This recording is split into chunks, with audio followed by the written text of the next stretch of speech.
Hi guys, this is JSLon.com, and after reviewing the Huawei P8, we got here the Huawei Honor 6 Plus. It's a phablet launched at the end of 2014. It's basically a bigger Honor 6. The Huawei Honor 6 we also reviewed a while ago, and this phablet, the Huawei Honor 6 Plus, has an appealing aspect here.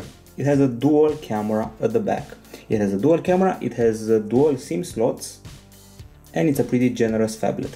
As far as we've seen, the price tag of this model is around $379 on the shop Oppo Mart that supports PayPal Pay among others. Okay, and now we get to the design aspect. So this model measures 7.5 millimeters in thickness.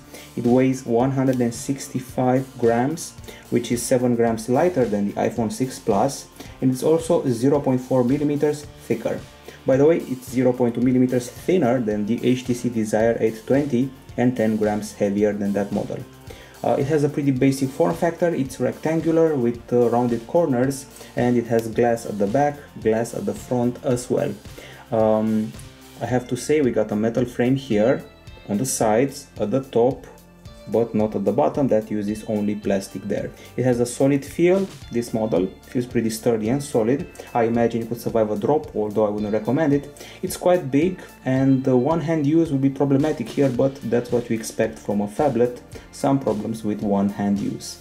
The good thing about it is that it doesn't get fingerprints on the front or on the back. It's protected against fingerprints with a special coating. I also noticed the lack of a Huawei branding here. We only get the Honor branding.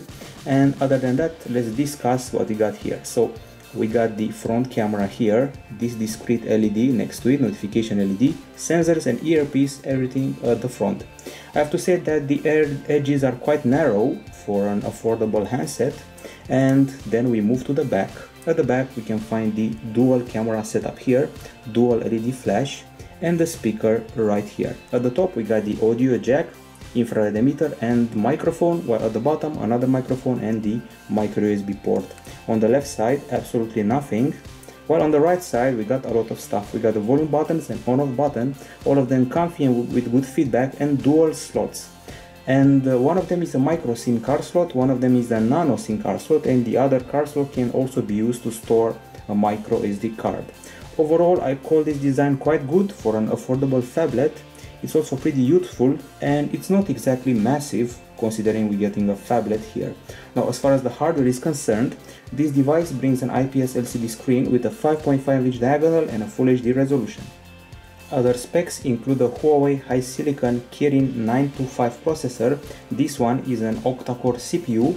There are here 4 cores of the Cortex A7 kind, clocked at 1.3 GHz, and 4 cores of the Cortex A15 kind, clocked at up to 1.8 GHz. The GPU, as far as we know, is a Mali T628. We also get 3 GB of RAM, which is quite good. And the storage, well, we got 16 GB for a special 3G model that's pretty rare to find, or 32 GB for an LTE model that also has a 16 GB version.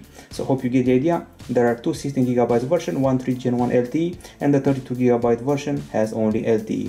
Micro SD card slot does up to 128 GB from what we've heard, and the camera setup, well, 8 megapixels at the front and 2 8 megapixels camera at the back. On the connectivity side, we got LTE, we got Wi-Fi dual band, Bluetooth 4.0, GPS, GLONASS and NFC, as well as infrared, FM radio and micro USB 2.0. In the section we like to call others, well, here we've got DTS audio, which I will discuss a bit later, but before that let's discuss the battery. It's a lithium polymer unit with a capacity of 3600 mAh, and as usual we tested the battery, and let's see what happened here. So once again, 3600 mAh, and our test involves HD video playback with Wi-Fi on and brightness at 50%, and we achieved a time of 9 hours and 12 minutes. And I have to say that we're pretty close to the Galaxy Note 3, which is quite a compliment. That one achieved 9 hours and 30 minutes, and we achieved 9 hours and 12 minutes. The Huawei Honor 6, the smaller version of this device, achieved 8 hours and 58 minutes, and the iPhone 6 Plus, obviously huge, 12 hours. Overall, those 9 hours and a bit were pretty good for this phone. We also did the other battery test, and while the 9 hours there were good, these 3 hours and 59 minutes of continuous PC mark usage with the brightness of 200 lux were a bit of a letdown. For example, the Amazon Fire Phone, that was a disappointment, only achieved 4 hours and 38 minutes, and still it's more than us. And even the LG G Flex 2, that also has a disappointing battery, achieved 5 hours and a bit, so once again a letdown here. This makes the playback time even more impressive since it passed 9 hours. The charging, it takes 1 hour and 54 minutes, and we managed to beat the Galaxy A5 by a bit. It needs 1 hour and 55 minutes to charge, we need 1 minute less. Meanwhile, the Huawei Honor 6, the smaller version of this phone, needs 2 hours, so we also beat that. However, we totally got beaten by the Oppo Find 7a, that needs 1 hour and 20 minutes. I would call the charging okay, and the video playback time also okay. You should get about 1 day of normal usage, or maybe even 1 day and a half. Okay, now it's time to check out the power saving settings. Rest assured, they're here. So first we got power monitoring. It scans your system, your settings and your apps, allows you to optimize and see the issues, which apps are eating into your battery life, which is kind of cool. And there are 3 power plans. We got Ultra, Smart and Normal. In the Ultra mode, you'll only keep the basic settings. The interface changes, it goes like this. The screen is dim, black and white, only basic features, and the battery life should be pretty much tripled as far as I know. Okay, the other power saving options, there's Smart, that adjusts the CPU and network usage for a balanced performance, and finally Normal, that only does slight adjustments in order to keep the battery saved. So that's all about the battery. Good playback time, decent charging, but the continuous usage not so good. It's time to talk about the acoustics, and this is the speaker right here. This model didn't come with headphones bundled, if I'm not mistaken, neither did the Huawei Honor 6. What we got here is a minimalistic player interface, as you can see for yourself, and here we go. This is the song section, and this is the DTS option that can be set to on or off, unlike the Huawei P8 that required headphones to set on or off the option. Now let's actually listen to a tune and see what's happening here.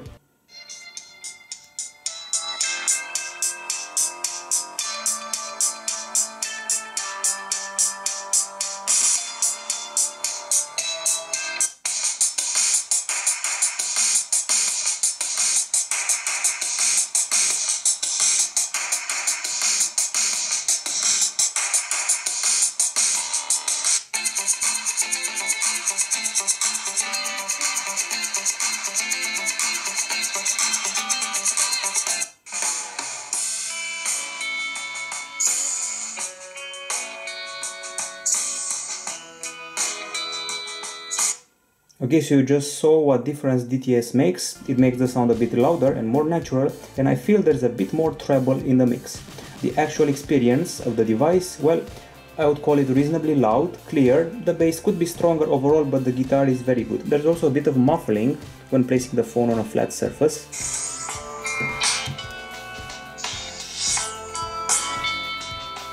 The sound gets muffled only a little bit. Okay, so we did our usual test that involves a decibel meter, and let's see what happened here. This is a decibel meter at the phone's back, 82.7 decibels, and at the phone's front, let's see what we achieved, 81.9 decibels, so you drop about 1 decibel in the process of muffling the sound. However, that value, 82.7, is quite good. We're close to the iPhone 6 Plus that achieves 83 decibels. We're very close to the LG G Flex 2 that achieves 82.9 decibels. And we beat the Huawei P8 that has 81.2 decibels. Overall good acoustics, and I'm sure the headphones would have been great if they were available here. We also have FM radio on this device and special bunch of settings here. So sound, volume, silent mode, ringtones and karaoke. If you're into that, you get a special option for karaoke. Now, as far as the display is concerned, we're getting here a 5.5-inch Full HD IPS LCD with Gorilla Glass 3 protection. There's a video app here that's very basic, just like everything on the device.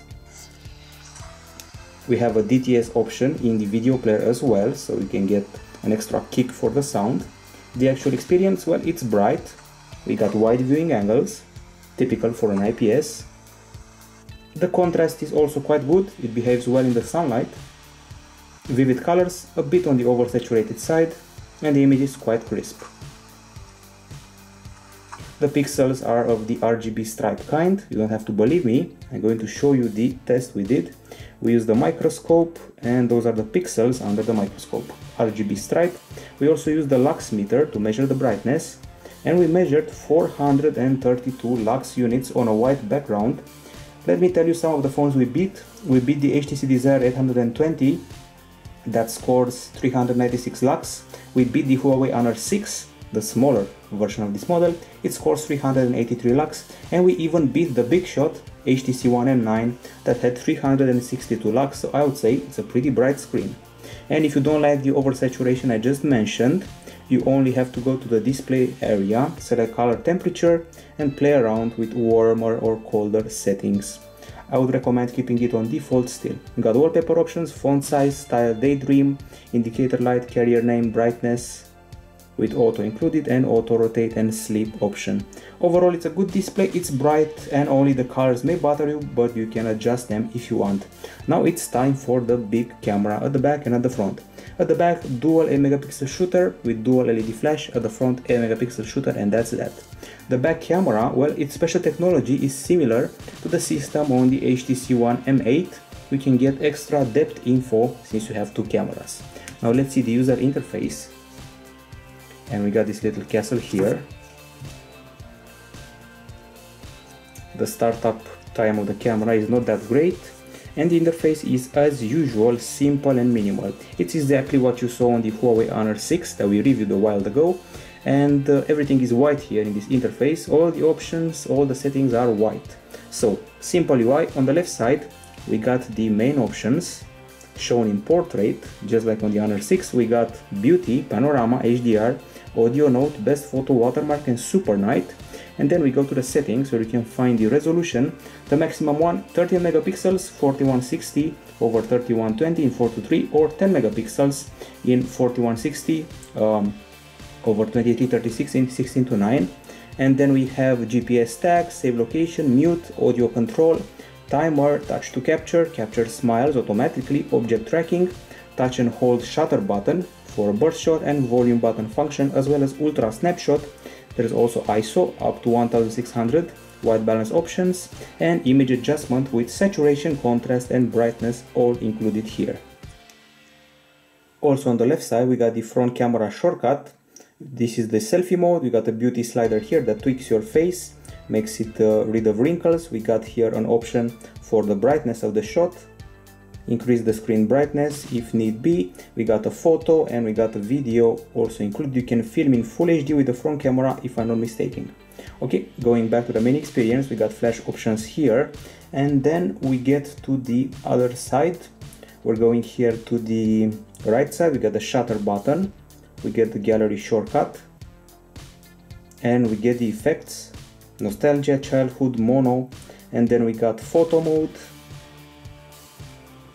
We got photo mode, we got video mode, and wide aperture. That's probably one of the selling points of the device. If you go to the video section, you will trigger some more options and settings. So you can film in full HD with stereo acoustics or HD, GPS tag, beauty mode, object tracking, and digital stabilization if you need that. Then there's the selling point, it's called wide aperture, and there's a lot of talk about here. So as the name says, you can play with aperture, either wide or narrow. This is ideal for objects that are about 2 meters away, and the aperture, let's see how far it goes. It can go from, let's play with that slider, it can go from f16 to f0.95, which is very impressive. You can play with the aperture a lot. Default level is f4.0. The larger aperture means more light will enter, and a large aperture means a small number. So large aperture is actually f0.95, small aperture is f16. So the larger the number, the smaller the aperture, the smaller the number, the larger the aperture, and more light will go through. What the image aperture does is that it isolates the foreground from the background. Small aperture, everything is focus, and large aperture is that it isolates foreground from background. And Basically, you can take a shot and then change the focus however you want to. You can make the background blurry and the foreground more clear. You'll see that later on. Now, the actual camera usage experience, well, we got a pretty fast zoom, pretty fast focus as well. Even if you're moving the camera violently, the focus is pretty much okay. The capture isn't that fast, as you can see. And other than that, we got an exposure slider here, just like the one on iOS. Let's try and trigger it. This is the exposure slider that you can play with, once again reminding me of iOS, only a little bit. It's a good idea to stay on 0, not play with it too much. And if you keep the screen pressed, you can activate the metering and focus lock if you want to.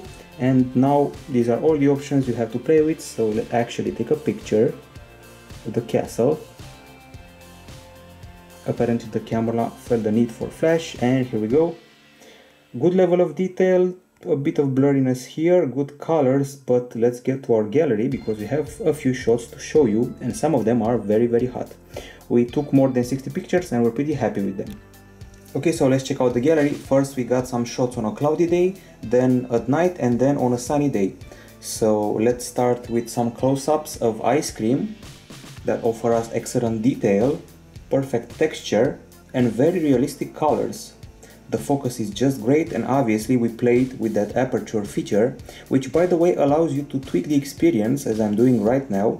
You can change aperture on the go, you can keep everything in focus, or just focus on the ice cream in the foreground.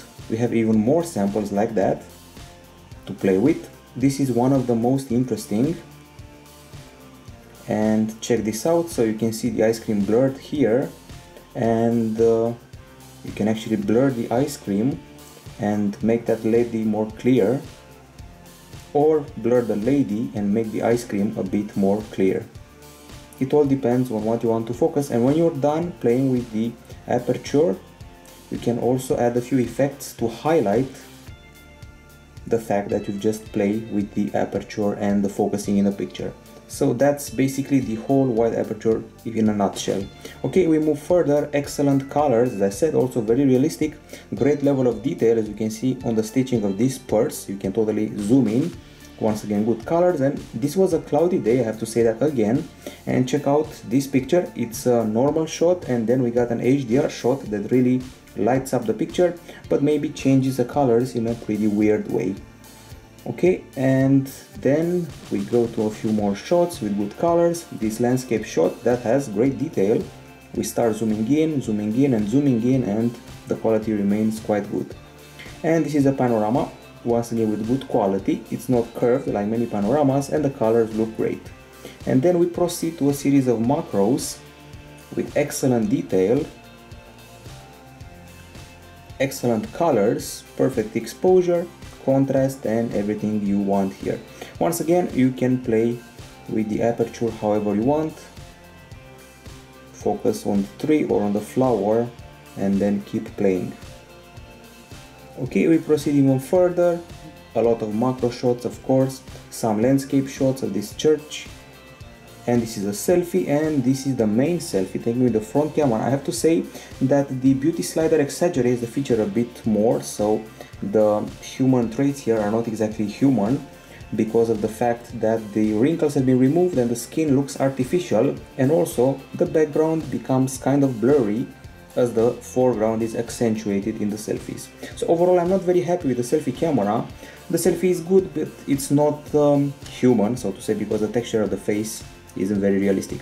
And this is a shot where I actually played with the zoom a little bit. So shot number 1, shot number 2, and then we kept zooming in till we got to this level, and I have to say that's pretty impressive coming from a phone that costs only a bit over $300. More shots here, and then those were the daytime shots, and now we go to the daytime again. Be advised, if you're hungry, some food shots are about to come. So these crisp burgers were caught excellently by this camera. Good colors, good texture, and some more daytime shots. This was a very sunny day, unlike the other one, the cloudy day, and still the picture didn't get very burned. They got only a bit burned, but I'm guessing there were a lot of phones would have burned pictures on this day, This one, the Huawei Honor 6 Plus, handled the situation excellently. And then we go to the night.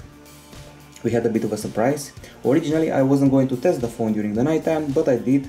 This is a shot taken at 1 AM at night with a flash on, excellent colors, pretty good details, and even without the flash activated, this is a good shot.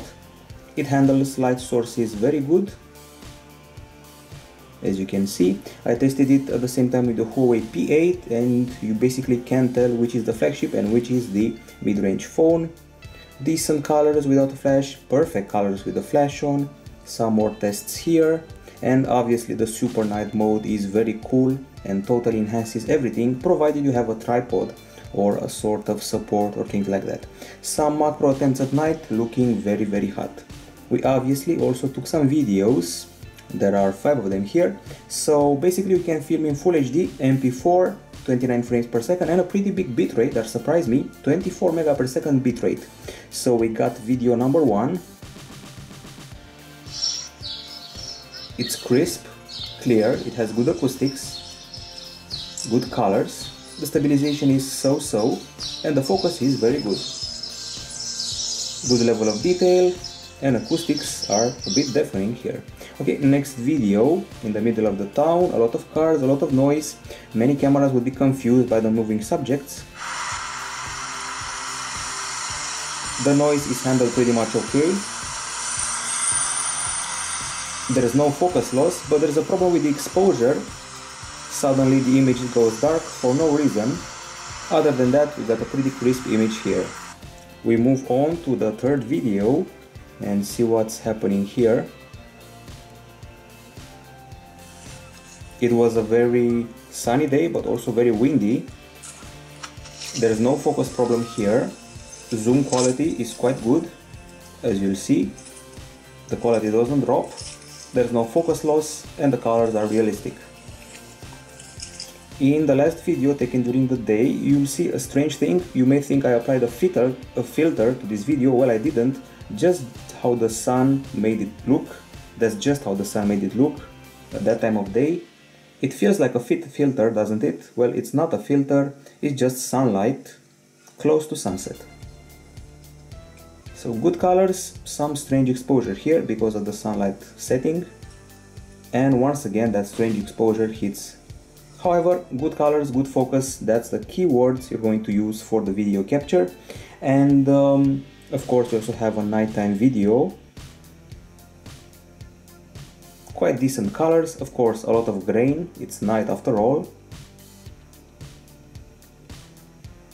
But decent quality for a mid-range phablet. I would even go as far as to compare this device with the iPhone 6, especially in the photo area. And yes, I know it's a big pair of shoes to fill, but I'm very happy with these samples. I look forward to you seeing them in a full gallery. They're very impressive. Basically, if you want a comparison with another mid-range phablet, this model is everything that the Desire 820 from HTC is not as far as the camera goes. Frankly speaking, in my opinion, it beats the HTC One M9, it's the equal of the HTC One M8, and is dangerously close to the iPhone 6. I was happy with the photo taking, reasonably happy with the filming, and I was happy there was no focus problem when filming at least. Of course, you can also do some editing. Press this button, rotate, filter, adjust or crop. Adjust also includes options like brightness, contrast, saturation, sharpness, highlights, and filter includes a bunch of filters to play with, including this very cookie one. Okay, so we're totally done with the camera. It's a huge surprise here, a pleasant surprise finally from a mid-range phablet, and now we're off to analyze the performance. So we got temperature first. After playing 15 minutes of the game Riptide GP2, we achieved 35.7 degrees Celsius, so there is no overheating here, which is always good news. Now we're off to the web browser. This is the stock web browser, but we also have Chrome if this isn't enough for you. So let's actually access gsndon.com, which happens pretty fast. Smooth scrolling, a minimalistic UI, it's all black and white and with very thin fonts, and the keyboard is quite comfy, plus there is also this swipe mechanism allowing you to write very fast. Now as far as the phone is concerned, this is the dialer. We got a clear and crisp phone calling experience or OK signal, but it's not a very loud experience here in case you're wondering. There are speed dial options, privacy protection and a harassment filter, but keep in mind the volume is not very loud when doing phone calls. Okay, and I also have to say that the Wi-Fi occasionally drops the signal for some reason. And now let's go to the benchmark area and compare the Huawei Honor 6 Plus to other devices. I decided to compare this phablet to the HTC Desire 820 and its predecessor, so to say, the Huawei Honor 6, its smaller version. This is a battle of an octa-core Kirin 925 CPU with 3GB of RAM included, with an octa-core Kirin 920 CPU, also with 3GB of RAM, and with an octa-core Snapdragon 615 with 2GB of RAM, which is the HTC model. So first things first, in quadrant we scored 12,075 points. We beat the Honor 6 by about 1,000 and a few points, and we got beaten by the HTC Desire 820 by about 8,000 points. Next up is the Antutu test. Very good score, 44,644. We beat the Honor 6 by 3,000 points, and we beat the Desire 820 by about 13,000 points. Very impressive. Then there's Nenamark with a score of 60.1 frames per second. Honor 6 had 59.2 and Desire 820 59.9. We go further to Velamo, and in this test we achieved 24.58. The Honor 6 had 28.50 and the Desire 820 had 23.90. 3D Mark also gave us a pretty good score, 14,123. We beat the Honor 6 by about 1,000 points, almost. And we also beat the Desire 820 that scored below 10,000 points, so that was easy to beat. There is also GFX here. In the T-Rex off-screen test, 1080p, we scored 17 frames per second, and meanwhile the Honor 6 had 16 frames per second and the HTC phone 15 frames per second. Geekbench 3 is also here, 892 in the single core test, 3272 in the multi-core test. Honor 6 had 857 and 3021. While the Desire 820 had 666 here, 2522 here, so we beat both models. We also did a speed test, check it out, 21 megapixel download, 20 in upload via Wi-Fi, a huge ping, sadly. The Honor 6 had better upload, 24 megapixel, and the Desire 820 better download, 24 megapixel. And then we go to the browser mark test, 995 points. Better than the Honor 6 by about 200 points, worse than the Desire 820 by about 500 points. And now SunSpider, the lower the better, 739, lower than 782 of the Honor 6, lower than the 1400 of the Desire phone.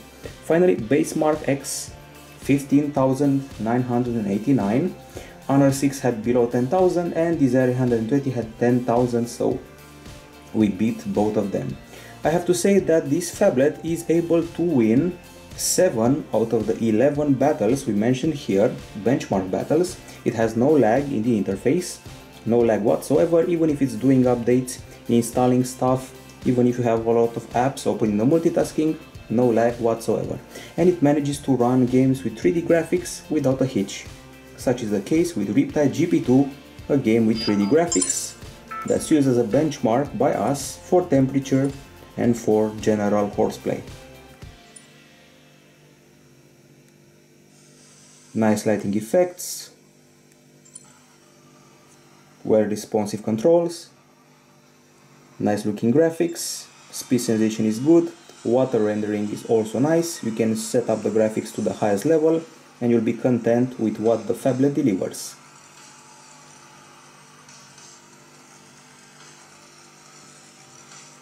Let's do a trick, see some water splashes here. Okay, so you get the idea, that's what the gaming is like, and now we're going to focus on the operating system on the phablet. So we're dealing here with Android 4.4.2 with Emotion UI 3.0 applied on top of it. It's exactly the same experience as the one we had with the Huawei Honor 6 phone. We got slim fonts, elegant icons with a bit of gloss left over compared to the other flat interfaces. We got a lot of white text, especially in the camera interface, that's all white, and a minimalistic approach that still keeps some of the gloss of the older interfaces. If you pinch the home screen, you'll see options like wallpapers, available here, widgets. Many of them are nice looking and unique to Huawei, but many of them are also stock, transitions that you can tweak, windmill, rotate and stuff like that, and home settings like the home layout, home screen loop and auto align. Okay, there is no app drawer here as you're used to for many Chinese device makers that are customizing their interfaces like this. It's all on the home screens. Multitasking is done very much like on the HTC phones, but you only have 4 thumbnails per screen, not 9, and you can flip everything up to close them. And other than that, if you swipe down in the home screen, you can perform a search, which reminds me of iOS quite a bit. And the notification area looks like a timeline, even has the hour attached to it. Then we go to the quick settings where you can find the screenshot feature, do not disturb and other functions related to connectivity. In the settings area, you'll find a very minimalistic UI. It's black and white with very narrow fonts. We got SIM card management, data traffic management, home screen style, standard or simple. We got display options, sound, storage, battery, power saving, do not disturb with exception and allowed contacts, protected apps that can run when the screen is turned off, security fits. We also got Dropbox, Google, you can manage apps from here. And there's something called more here, also related to apps. There's Touch Plus, you stick a special layer on top of the display and you get some extra, so to say, buttons. We got motion control, that's basically the usual gestures, flip the phone to mute, pick up to reduce volume, raise to ear to answer a call, and finally double touch the screen to turn it on and draw a letter corresponding to an app in order to trigger it. Then we got options for the navigation bar that can be tweaked and can even be closed if need be. Okay, that's useful especially in games. And then there's the more section with the one hand UI that you can see right here. You can simply tilt the device and make the keyboard go that way. There's a suspend button. It's basically a widget floating on the screen and bringing you extra virtual buttons. Smart cover, smart headset, touch disable mode to prevent mistaken operations in the pocket or bag, gloves mode, and that's pretty much it, plus or minus the accessibility that feels very useful. Okay, in the lock screen you'll find some interesting options if you swipe up. Controls of the music, save, share, some settings related to the content you see on the screen, and some more shortcuts to apps like recording, calculator, torch, and finally camera. Speaking of apps, this phone has a bit of bloatware, and let's see what the pre-installed apps are. We got Play Store, we got Themes, that looks quite nice and is customizable with a lot of options. And then we've got Gallery, Camera, the Google Suite, we got Chrome, Gmail, Google+, Maps, Play Games, Drive, YouTube. And then comes the big list. We got Phone Manager that can handle your phone acceleration and harassment filter, power saving and notification manager. We got the browser, music, videos, clock, calendar, settings. There's the File Manager that looks very old school and has that round item specific to the Huawei UI. We got an email, we got HiCare, voice search, Google, and a folder called Tools with a smart controller that makes use of the infrared feature to use the handset as a remote control for your TV set or your set-top box or other devices. Then we got weather, mirror, magnifier, torch, calculator, notepad, FM radio, recorder, backup, updater, downloads, and screen lock. Then there's the top apps folder with Kings of Office, NFC, Magic Tag, Twitter, highlights, and a few games offered here. That's pretty much it. There's a bit of bloatware, but not a huge amount, so at least that's good. And also I like the fluid interface of the Huawei Honor 6 Plus. It's time for the pros and cons and for the end of the review. On the pro side, in spite of being made of glass at the back and at the front, there's no fingerprint problem here. We got an absolutely great camera at the back. Even the design of the phone is quite nice for a big-ish phablet. Playback time is okay at a bit over 9 hours. We got a good speaker at the back, a pretty bright screen, and also great aperture options. You'll love to play with those, I'm sure of that. And finally, no lag in the interface or games. On the con side, poor continuous usage, as you saw in PC Mark. The selfie cam could be a bit better. The video exposure has a few problems when filming. There's a bit of bloatware, and in some states, in some countries, the price of this model is unjustly big. And now I'm going to give it some grades, some pretty good grades. 9.2 out of 10 for design, 9.3 out of 10 for hardware, 9.6 out of 10 for operating system and user interface. The final grade is 9.36 out of 10 for the Huawei Honor 6 Plus. It's a pretty big grade, I know. I'm going to round it up to 9.4 out of 10 because it's a very solid phone. It's great for a blogger and a gamer. It can run game without overheating. It has a bright and crisp screen. It has an excellent camera. It takes great macros and allows you to play with those aperture features. So what more can you want? There's no big flaw to point out here, I have to say that. So 9.4 out of 10 is the final grade for the Honor 6 Plus from gsno.com. Bye bye.